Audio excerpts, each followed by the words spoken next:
Russia has now suffered more combat deaths in Ukraine than in all of its wars combined since World War II. This is according to a new analysis by the group CSIS, which has been tracking Putin's movements since before the war. You'll remember we were bringing you those satellite images every day as the buildup happened. The number of Russian deaths per month now, they say, is 25 times higher than it was in Chechnya, 35 times the number killed in Afghanistan. And in a moment, we're going to have much more on this new analysis. And I also want to bring you tonight the new video we have into Out Front that clearly shows the brutal and bloody battle going on the front lines now, where all this death is happening. Here's a Russian tank being attacked near Volgodar. Within seconds, the men who survived, take cover in another burnt-out tank. Ukraine spots that, and that tank is hit again. And then watch as this Russian tank on the horizon is destroyed by a Ukrainian strike.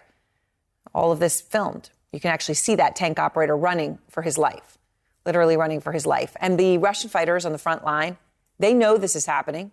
See the death of their peers, and they're angry that they're being sent to the slaughter. All we have are small arms and shovels, which just ended up with us getting massacred. We've suffered losses, both dead and wounded. We are simple laymen with civilian jobs.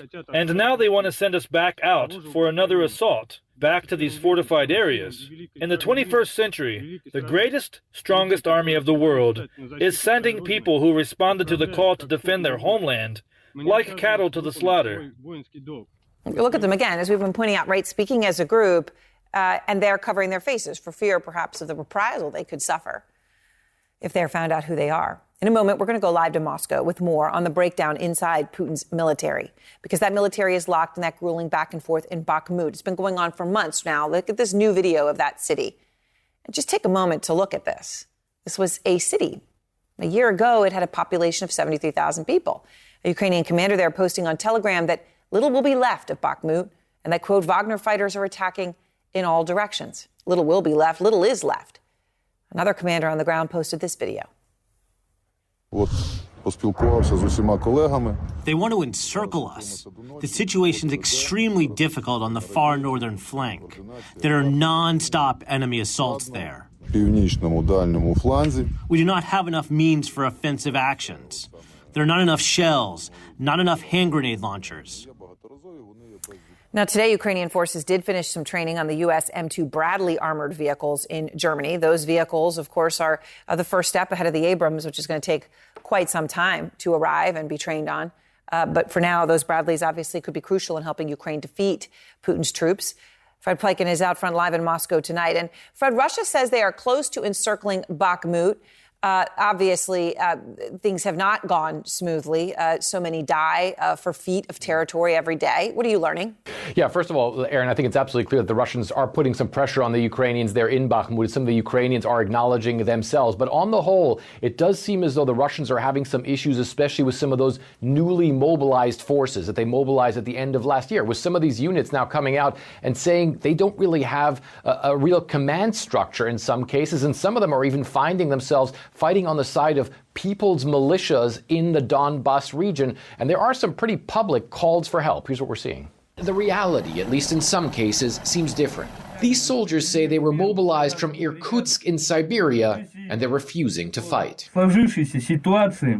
Due to the current state of affairs, we find ourselves in a desperate position as the commanders do not care about our lives, he says, and later adds, we ask for help, we have nowhere else to turn. The video was published as the Ukrainians say they've decimated Russian forces trying to assault Vuhledar in eastern Ukraine. And after a public spat between Yevgeny Prigozhin of the Wagner private military company and the Russian Defense Ministry over ammo supplies to Wagner mercenaries around Bakhmut. While Prigozhin says the issue has been resolved, he took another swipe at the Defense Ministry. A big number of former soldiers who are now part of Wagner came here because they were looking for more creative freedom, since everyone understands the army doesn't always enable that. When we asked Prigozhin whether ties with the Defense Ministry have been restored, a snarky answer. Guys, you're CNN, enemy spies, have a conscience. How can I discuss military issues with you, he wrote on his social media channel. Wagner's forces say they've gained ground around Bakhmut this weekend. Russian state media released this drone footage of the utter destruction there, and the Ukrainians claim Wagner's losses are immense. Former Putin advisor Sergei Markov tells me he doesn't believe Prigozhin uses his forces as cannon fodder because he owns them. They have storming group, but Prigozhin, according to my information, he tried to preserve their lives because it's their lives, his property, and he is a businessman. Their lives are his property. Yes. But while progress is hard to come by for his army, Russian President Vladimir Putin shows no signs of backing down, instead proclaiming the Ukraine war to be a conflict with the West. They have one goal, to break up the former Soviet Union and its main part, the Russian Federation. For what? To push the remnants around and put them under their direct control. And Aaron, we can really see Vladimir Putin even shifting into a higher gear as he tries to mobilize the Russian nation. Today was the day of the Special Operations Forces here in Russia, and Putin addressed Russia's Special Operations Forces, praising how they're fighting in what he calls a special military operation, and saying that they were protecting the Russian nation and Russian lands. Now, the next big speech that Vladimir Putin's going to happen in just a couple of hours from now, when he addresses the intelligence service, the FSB, here in Moscow. Aaron. All right, we'll be waiting for that. And of course, Fred is there. Thank you so much, Fred, live from Moscow tonight. And now Seth Jones, director of the International Security Program at the CSIS, the Center for Strategic and International Studies. He was an advisor to the commanding general of U.S. Special Operations Forces in Afghanistan, and he wrote the new report that we mentioned at the top of the program. Also with me, retired Army Lieutenant General Ben Hodges, the former commanding general of the U.S. Army Europe, who spent a lot of time training Ukrainian troops. So thanks to both. And Seth, I want to start with your new report, because you say the U.S. government itself was shocked at your finding. And obviously, you've been doing so much tracking of this and troop buildups and satellites since the beginning of the war, actually since well before the beginning of the war. You found the number of Russian soldiers killed so far is greater than the entire number of Russian soldiers killed in all wars combined since World War II. Can Putin continue at this pace? Well, that's unclear, Aaron, that he is going through Russian soldiers at an astounding rate. I mean, as our data shows, there are more dead Russian soldiers than all of those wars since World War II combined. That includes Afghanistan in the 1980s. That includes Chechnya in the 2000s. That includes even the first couple of years of Ukraine and Syria, Czechoslovakia and Hungary. So Russia has not had to suffer these kinds of losses since World War II. Part of the answer depends on how much he can continue to lie and get away with it to his population, and his security service can continue to crack down on his population. But every day that goes by, it's going to be a more difficult job for Putin to keep the lid on opposition. Right. I mean, when you've got numbers that large, even if you don't talk about them, the numbers start to speak for themselves. And General Hodges, it comes as this fighting in Bakhmut just is so fierce but horrific. I mean, the Ukrainian commanders we just were talking about on the ground there, one says the Russians are now using air assault, flying 3 to 4 times a night. He says that regular Russian troops, right, those enlisted troops Seth's talking about, are afraid to advance, and that the Wagner fighters, according to the Ukrainians, are attacking in, quote, all directions. So, General, what do you take away from all these different pieces of what's happening on the front line right now? Well, Aaron, first of all, great work by Seth. That study is fascinating and provides some good context.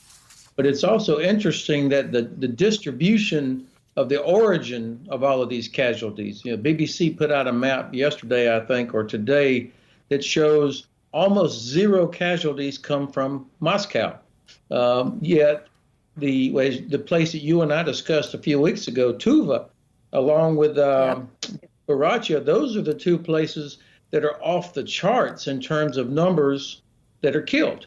And this is a traditional Russian way of doing things, to reach out into the hinterlands, to use ethnic minorities to bear the brunt of the fighting, just like the soldiers that you showed a few minutes earlier. So as long as he can do that, Moscow, the elites, people don't feel it. So he is able to conceal it. Now, And you know, Seth, on that front, we did learn a few moments ago, according to the mayor of the city of Belgrade in Russia, that 3 drones were found in that city. Now, we can't say that those were Ukrainian drones. We don't know enough to say that. But it does raise the question, in light of other explosions at Russian bases and within Russia. What changes are you seeing in how Ukraine is fighting this war right now in light of the Russian casualties and, of course, Ukrainian casualties as well?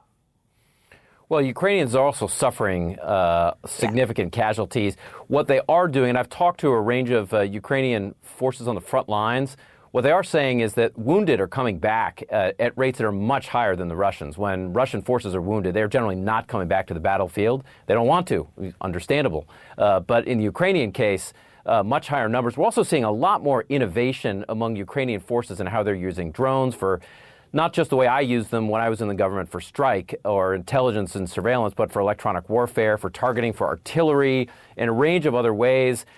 Krapiva, which is the software they've put together. I mean, just innovation in many ways that shows they are a learning organization in ways that the Russian military is not right now.